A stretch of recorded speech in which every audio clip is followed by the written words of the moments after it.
ஹாய்ங்க. நல்லா மணக்க மணக்க செம்ம ஜூஸியாக சட்டுன்னு ஒரு மட்டன் குழம்பு எப்படி செய்யுதுன்னு பார்த்துடலாமா?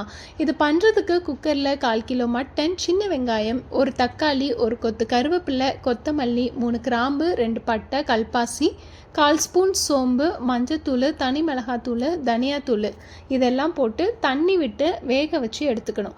ஒரு கிண்ணத்தில் முந்திரி, கசகசா இதெல்லாம் போட்டு சுடு தண்ணி விட்டு 10 நிமிஷம் நல்லா ஊற வச்சுடுங்க. மிக்ஸி ஜாரில் தேங்காய், ஊற வச்ச முந்திரி, கசகசா போட்டு நல்லா மைய அரைச்சி எடுத்து தனியாக வச்சுடுங்க.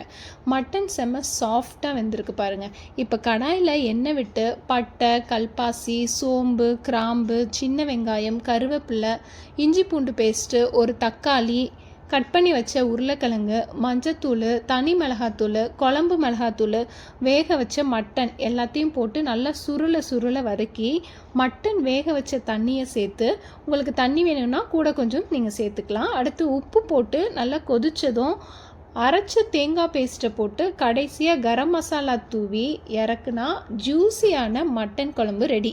உங்ககிட்ட புதினா இருந்தால் அதையும் சேர்த்து வதக்கி செய்யுங்க, இன்னும் மணமாக இருக்கும்.